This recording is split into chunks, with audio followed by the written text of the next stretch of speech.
안녕하세요. 코나고 김태현의 오디오월드입니다. 지난 시간에 M33에 이어서 발매된 후속기 M33 V2, 후속기라기보다는 업그레이드 버전이죠. 그렇죠. 네, V2에 대해서 리뷰를 해드렸는데 이번 시간에는 거기에 이어서 M33 V2와 같이 활용할 수 있는 여기 있는 M23 V2에 대해서 리뷰하는 시간을 갖도록 하겠습니다.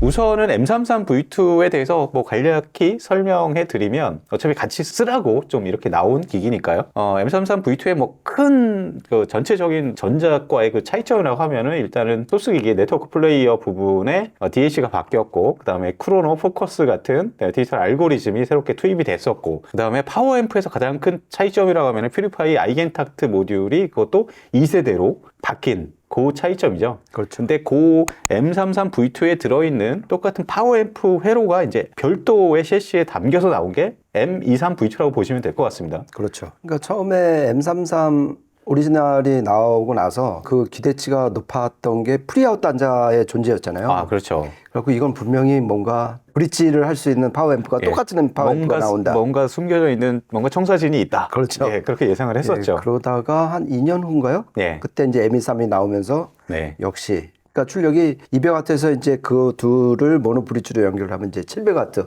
그렇죠. 이제 드디어 모노 브릿지 시스템 구성이 되는구나. 그때 아주 쾌재를 불렀었죠. 그렇죠. 그 기본적으로 모노 브릿지를 하게 되면은 그 스테레오로 나온 파워앰프가 이제 브릿지 모드를 지원하는 그런 파워앰프를 두 대를 구해서 별도의 프리앰프와 이제 각자 이제 연결해서 그렇게 쓰는 그런 경우가 많은데, 이제 이 네트워크 앰프라는 게 내부에 프리앰프와 소스기가 내장돼 있고, 그렇죠. 그래서 파워앰프도 내장돼 있고, 근데 이 네트워크 앰프에 포함된 파워앰프와 똑같은 설계를 가진 별도의 파워앰프를 내놔서 그 두 대를 가지고 소스기기 네트워크 플레이어부터 프리 파워까지 모두 같이 사용하면서 브릿지 모드까지 지원하는, 그렇죠. 이게 상당히 아이디어가 좋은 그렇죠. 예, 그런 솔루션이에요. 그렇죠. 그러니까 인티앰프에다가 파워앰프를 연결하려면은 어떻게 보면 일종의 이제 프리아웃을 시키자면 그렇죠. 그냥 인티앰프가 앞단에 붙어 있는 소스기기가 너무 아까워지는 거 아니에요? 그 안에 들어 있는 파워앰프가 아까워지는 파워앰프가 거잖아요. 놀게 되니까. 그러니까요. 그렇죠. 그런데 걔네도 일을 시키고 예. 그 다음에 신호를 받은 파워앰프도 또 일을 시키는데 예. 그것뿐만이 아니라 안에 있는 어차피 투 채널 앰프잖아요. 예. 그러니까 각 채널이 예를 들어서 200W, 200W 나가는 스테레오 앰프를 안에 결선을 한 채널 위성을 정반대로 바꿔서. 여기상으로 바꿔버리면은 네. 스윙 전압이 2배가 되니까 예. 와트로 표시가 되는 출력은 이론상 총 4배, 4배. 800W가 되는 거잖아요. 그렇죠. 그러니까 얘는 지금 700W 몬스터로 바꿀 수 있는 모노 브릿지의 길을 M23이 열었는데 네. 요번에 V2가 됐다 이렇게 보시면 될 것 같습니다. 그러면은 이번에 원래도 이제 M23이 있었고 M33과 같이 이렇게 묶어서 사용하시는 그 유저분들이 꽤 있을 거예요. M23 V2는 또 어떻게 바뀌었을지 한번 알아보도록 하겠습니다. 일단은 겉으로 보이는 셰시는 완벽히 기존 버전과 동일합니다. 그 M33이랑 거의 쌍둥이 같은 이제 디스플레이나 볼륨 이런 것만 없고요. 그리고 여기 그 전면 판넬 이게 상단에 M23 V2라고 모델명이 적혀져 있습니다. 상판에 이제 방열될 수 있도록 이런 구멍들이 쭉쭉쭉 설계되어 있고, 뒤쪽으로 가면은 파워앰프의 정체성이 좀 보이죠. 기본적으로 스테레오 파워예요. 스테레오 파워지만 이제 브릿지 모드를 지원한다는 게 다른 점이죠. 그렇죠. 여기서 이제 M33이랑 같이 나왔으니까 M33하고만 매칭해야 되는 파워앰프냐, 뭐 그렇게 오해하실 수도 있는데 사실 M33 V2랑 매칭하면 상당히 좋은 면도 있지만 이거 외에 다른 이제 시스템에서도 일반 스테레오 파워처럼 운용을 할 수가 있습니다. 그것도 강력하고 깨끗하고 외율이 정말 낮은 아이겐탁트 최신 2세대 그 모듈을 내장한 파워앰프를 쓸 수가 있는 거죠. 그렇죠. 그러니까 지금 코라님 말씀하신 것처럼 꼭 M33 V2하고 모노 브릿지로 할 필요도 없는 거예요. 아, 맞아요. 그러니까 자기가 지금 예를 들어서 스트리밍 프리앰프가 있다. 네. 다른 브랜드에 네. 또 당연히 이제 XLR이나 RCA로 연결해서 네. 쓰시면 되는 거죠. 그렇죠. 그런데 이제 M33V2 자기 패밀리랑 연결을 하면은 모듈이 똑같기 때문에 출력이 똑같기 때문에 결선을 바꿔서 아까 말씀하신 것처럼 브릿지로 바꿔서 출력을 왕창 높일 수 있는 어드밴티지가 생기는 거죠. 그렇죠. 뒤쪽으로 보면은 뭐 RCA, XLR 입력 당연히 지원을 하고요. 저는 이 파워앰프는 M33V2에서도 가장 큰 차이점 중에 하나가 아이겐탁트의 2세대 증폭 모듈 그 설계가 이제 들어갔잖아요. M23도 마찬가지예요. 2세대 아이겐탁트 증폭 모듈이 들어갔는데 이게 이제 기존 버전에 비해서 스펙 면에서 보면은 고주파 왜곡이나 홈변조 왜곡이나 이런 거 굉장히 또 낮아졌고 원래도 좋았는데 거기서 더 낮아졌어요. 그렇죠. 거기다가 이제 SMB도 더 올라가고 그래서 훨씬 더 이제 완성도 높은 아이겐탁트가 완성이 됐고 그 기술이 여기에 다 들어간 거죠. 그리고 제가 이제 궁금해서 오리지널 M23하고 지금 새로 나온 이 M23 V2하고 스펙을 한번 1대1로 비교를 했는데 일단 드러난 THD나 주파수 응답 특성, SMB는 똑같아요. 네. 그런데 그 아이겐탁트 모듈 안에서의 내부 측정치가 상당히 지금 코나님 말씀하신 그게 높아졌다는 거예요. 그리고 전에 이제 그 M33 V2 저희 이제 그 리뷰 시간에 말씀드렸는데 청감상으로는 되게 저는 힘이 붙은 모듈로 바뀐 것 같습니다. 네. 그 사실 이제 여기 이 아이겐탁트에 대해서 좀 더 얘기를 해보자면은 이게 회사 이름은 퓨리파이잖아요. 그렇죠. 퓨리파이의 아이겐탁트 증폭 모듈인데 기본적으로 클래스 D 증폭이고 퓨리파이를 만든 사람이 브루노 후제이라는 이 사람에 대해서 스피커 메이커 이런 쪽 사람들도 얘기를 하더라고요. 이 사람 천재 엔지니어다. 기본적으로 이 사람은 클래스 D 증폭 모듈을 모듈 쪽에서는 거의 선구자 같은 사람이라고 할 수 있죠. 그렇죠. 필립스 쪽에서 이제 UCD 증폭 모듈을 개발을 했고 그 다음에 하이펙스로 가서 엔코어를 개발을 했었고 이 UCD도 그렇고 엔코어도 그렇고 기존의 클래스 D의 어떤 고질적 문제였던 고음이 거칠어지고 고음이 잘 안 들리는 문제 결국 잘 안 들린다는 거는 출력이 약해진다는 거잖아요. 그러니까 그 개인값이 증폭값이 확 떨어지니까 잘 안 들리는 거고 그렇기 때문에 외울도 많아지고 그런데 이거를 고친 거예요. 아예 개선을 시킨 게 UCD고 그걸 더 개선을 시킨 게 이제 엔코어였었고 특히 엔코어 여러 이제 브랜드에서 많이 사용을 했잖아요. 그렇죠. 백한토에서도 쓰고 지금도 정말 많이 사용하죠. 그렇죠. 몰라에서도 쓰고. 근데 또 하나의 특징이 뭐냐면은 전에 우리가 그 코드 일렉트로닉스 존 프랭스 왔을 때 자기네가 왜 클래스 D 앰프를 안 만드는지 얘기했던 거 기억나시죠? 기억나죠. 스피커 부하 임피던스에 따라서 이 필터 값이 바뀐다. 그래서 자기네는 좀 안 쓰는데 이 브루노 푸제이 엔코어가 대단했던 게 스피커 부하 임피던스에 거의 영향을 받지 않는 클래스 D 앰프라는 그 의미가 상당히 컸거든요. 그래서 엔코어가 이제 각광을 받다가 그 엔코어의 외율과 그다음에 게인 값을 더 개선을 시킨 게 이 아이겐탁트가 된 거죠. 그래갖고 이 THD 곡선 되게 인상적인 게 이게 보통 이제 클래스 D는 이렇게 가다가 점점 높아지죠. 고주파로 갈수록 THD 값이 왕창 높아지는데 이 아이겐탁트 처음 났을 때 저는 그래프가 잘못된 건 줄 알았어요. 쭉 거의 그냥 플랫하게 가다가 막판에 가서 그냥 딱 올라오는 그러니까 이 부분이 상당히 개선이 된 거예요. 그리고 그 루프 게인 그 게인 값을 보면은 정말 줄자로 그냥 쭉 핀 것처럼 울퉁불퉁한 거 없이 20Hz에서 20kHz까지 완전 플랫하게 이 두 가지 특징 때문에 아이겐탁트가 정말 그 칭찬을 받았는데 THD와 SMB 그다음에 주파수 응답 특성을 더 개선시킨 게 2세대가 된 거죠. 정말 이렇게 브루노 푸제이는 정말 전체적인 엔지니어가 맞는 것 같아요. 이런 사람들이 또 워낙 재주가 많기 때문에 여기저기 좀 많이 불려다니기도 하고 이런저런 또 과외 뭐 이런 프로젝트를 많이 운영하기도 하잖아요. 그렇죠. 그러니까 보면은 프로 쪽 계시는 분들은 아시겠지만 뭐 키오디오 거기에 CTO로 등재가 돼 있고 그리고 스튜디오 모니터로 많이 사용하는 좀 하이엔드 스피커 중에 하나인 그 그림 오디오 이쪽에서는 또 디지털 기기들 설계를 거의 도맡아서 다 했었어요. 거기다가 아까 이제 김 편님 말씀하셨던 몰라 개복치 그렇죠. 그것도 이 사람이 처음에 설립해서 운영을 했었습니다. 그렇죠. 최근에 뭐 새로운 또 막 라인업이 나왔던데 어쨌든 브루노 푸제이가 만들어낸 퓨리파이의 이 아이겐탁트의 작은 날갯짓 하나가 지금 굉장히 파란을 좀 많이 일으키고 있는 상황이에요. 그 중에서 이제 상용품 중에서는 NAD가 굉장히 발빠르게 도입을 해서 기존의 M33에서 이제 커다란 그 동력으로 또 활약을 했고 이번에는 또 2세대까지 진화한 거를 가장 또 발빠르게 적용해서 나온 파워앰프가 바로 이겁니다. 그렇죠. 지난 시간에 저희가 M33 V2를 가지고 캐프의 블레이드 1 메타와 매칭해서 테스트를 해봤는데, 이번에는 M23 V2를 M33과 연결을 해서 브릿지 모드로 드라이빙을 좀 해봤습니다. 그렇죠. 그러니까 예전 오리지널 2개 오리지널 모델 때는 무조건 RCA 언밸런스 케이블로만 프리아웃을 시켰는데, 그렇죠. 이번에 M33 V2가 이제 XLR 프리아웃을 지원을 하게 됐잖아요. 네. 그래갖고 이때다 네. 싶어갖고 밸런스 케이블로 이제 프리아웃을 시켰고요. 네. 그래서 밑에 있는 그 M33 V2가 오른쪽 채널을 담당케 하고, 네. 이 위에 있는 M23 V2가 왼쪽 채널을 담당케 해서 네. 7메가트 모노 브릿지 앰프로 완전 변화를 시켰습니다. 그럼 과연 어떤 사운드를 들려줄지 한번 들어보시기 바랍니다.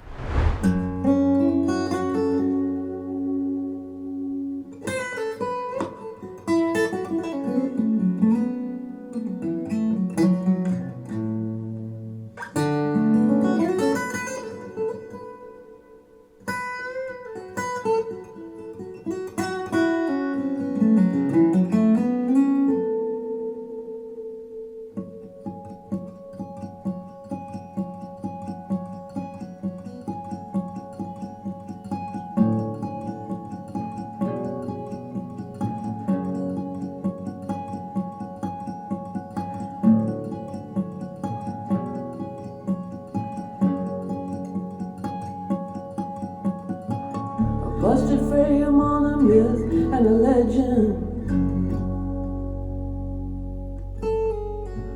A pretty face too hard to mention now. Needy little lady took a gamble in Mayhem. Had to place a bet before the horse came in. All your love turned into passion, it turned into passion. All your love, yeah.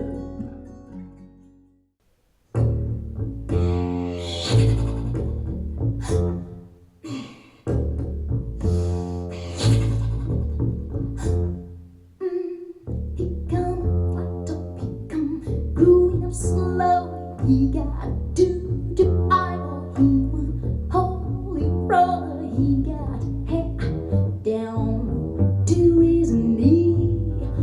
Got to be our joker. He just do what he please.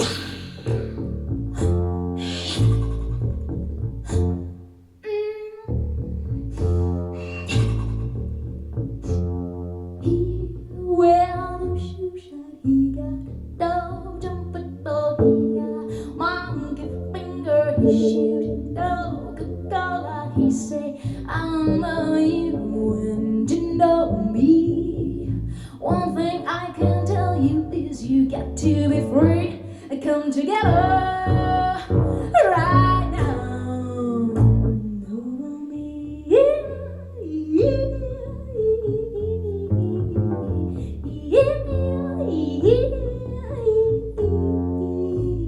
He got production, he got war scout, he got on the side. He won.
네, 세 곡 이어서 들어보셨는데요. 저는 기본적으로 첫 번째 곡을 뭐 사라케이 이런 거 들어보면서 가장 크게 느꼈던 거는 브릿지 모드로 드라이빙을 하게 되면은 전격 출력도 늘어나고 그러니까 저역 드라이빙도 꽤 좋아지는 그런 효과들은 있어요. 근데 처음에 뭐 사라케이 첫 번째 곡 이런 거 들어보면 그거 이전에 기본적으로 그 채널 간 스테레오 이미지라든가 분리도 이런 것들이 굉장히 좀 상승하는 느낌? 스테레오 분리도가 좋아지니까 그 보컬의 어떤 포커싱 같은 것도 훨씬 더 명료해지는 그렇죠. 보컬과 그리고 악기의 어떤 움직임이라든가 좀 더 섬세해지는 그런 느낌들이 처음에 딱 와닿더라고요. 그렇죠. 예. 그러니까 지금 이 연결의 가장 큰 특징이 프리 파워로 쓴 게 아니라는 거잖아요. 그렇죠. 어떻게 보면 파워앰프로 채널을 나눈 거잖아요. 나눈 거죠. 저는 지금 코나님 의견에 100% 동의하는 게 700W로 늘어난 효과도 물론 있지만 물론 그건 이제 두 번째 곡에서 드러났지만 예. 처음 사라케이 노래 들었을 때 딱 느낌은 이거는 모노블록을 딱 썼을 때 맞아요. 음상이 정확히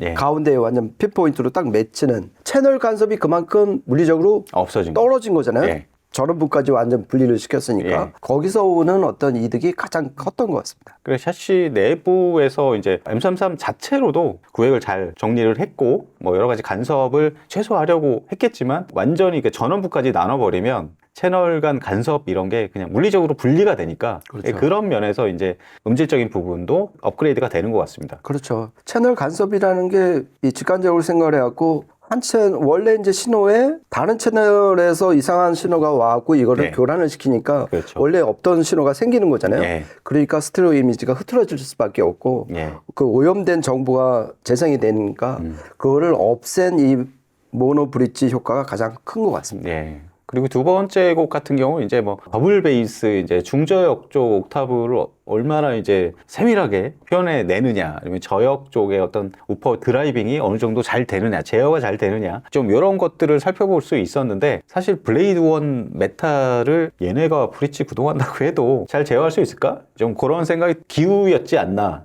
더블 베이스 쪽에 확실히 한 대로 드라이빙 할 때보다 눈앞에 이제 더블 베이스 연주하는 게 좀 선명하게 그런 거를 확인할 수 있었어요. 그렇죠. 저역 같은 경우는 이 스피커 입장에서는 본능적으로 임피던스가 떨어지잖아요. 그렇죠. 그러면 그만큼 더 많은 전류를 필요로 하고 그러면 결과적으로 출력이 어느 정도 받쳐줘야지 이제 저역이 충분히 나온 어떻게 보면 직관적인 그 메커니즘 체인을 따라 보면 이제 그렇다는 얘기인데 이렇게 700W가 되니까 확실히 저역의 어떤 그립, 예. 장악력 그리고 저거는 이제 우퍼가 이제 4개나 달린 거잖아요. 거기서 네 개의 어떤 그 댐핑 파워도 확실히 늘어난 것 같고요. 네. 그리고 이렇게 700W로 늘어나서 두 번째 좋은 점은 뭐냐면은 고음이 상당히 클리핑 없이 헤드립이 넓어진 거잖아요. 아, 네. 그러니까 왜냐면 스윙 그렇죠. 전압이 높아졌으니까 넓어졌으니까 그 피크가 하나 딱 떠도 이거를 충분히 커버할 수 있는 이 기본 베이스 헤드룸이 넓어졌으니까 특히 고음역대가 되게 안정적으로 편안하게 나오는 거를 두 번째 곡에서도 느낄 수 있었습니다. 그리고 세 번째 곡은 이제 피아노 협주곡, 그리고의 피아노 협주곡 들어봤는데 예전에 NAD가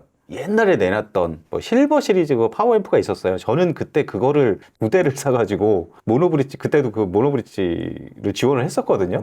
그거는 이제 클래스 AB 증폭 파워앰프였는데 S200이라는 앰프였는데 그때는 모노브릿지하고 굉장히 좀 실망을 했었어요. 뭐냐면은 막 저역 드라이빙 능력도 좋아지고 여러 가지 소리가 이제 쾌감도 상당히 높아지고 뭐 이런 건 좋았는데 그러니까 소리의 어떤 SMB가 너무 안 좋아지고 이런 것들 때문에 조금 듣다가 말았거든요. 분리해버렸는데 이거는 모노브릿지 해도 청감상으로 그러니까 스펙상으로는 제가 직접은 안 해봤지만 청감상으로 SMB가 막 소리가 이렇게 탁해진다거나 뭐 그런 느낌 별로 없이 굉장히 깨끗하게 아이겐탁트의 그 굉장히 퓨어하고 스피디한 그런 느낌들은 계속 유지하는 것 같습니다. 그리고 이제 실제 이제 운영 면에서 얘네가 좀 섬세하게 한 게 저희가 이제 연결할 때 뒤에 보니까 그 개인 스위치를 3단계로 조절을 할 수가 있잖아요. 네. 하이, 미드, 로우로. 그렇게 하고서 제가 기억나는 게 이게 단독으로 스테레오 앰프로 썼을 때 개인값하고 예. 브릿지로 연결을 해서 썼을 때 개인값이 서로 다른데 지금 네. 기억나는 거는 지금 이것처럼 브릿지로 연결을 했을 때 저희가 미드로 넣어놨잖아요. 가운데로. 네. 네. 그랬을 때 개인이 딱 30dB이 나오더라고요. 예. 그러니까 방 크기나 자기가 듣는 적정 볼륨 이거에 따라서 그 하이, 미드, 로우를 선정을 해두시면 되게 네. 좋을 것 같아요. 네. 그리고 만약에 개인값이 높아서 청감상 좀 많이 울린다. 예. 그러면 그 개인값을 좀 낮추시면 좋을 것 같습니다.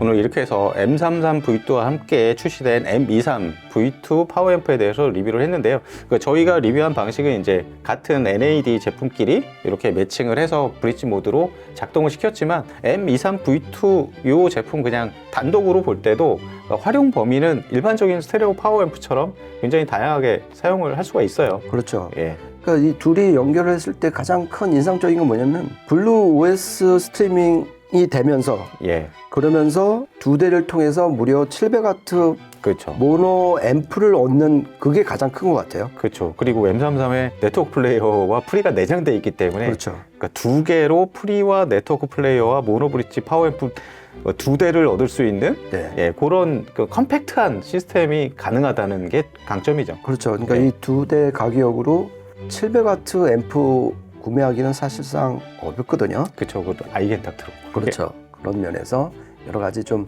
장점이 있는 조합인 것 같습니다. 저희가 준비한 시간은 여기까지고요. 다음에 또 재밌는 이야기로 찾아뵙도록 하겠습니다. 지금까지 코난과 김태현의 오디오 월드였습니다. 감사합니다. 고맙습니다.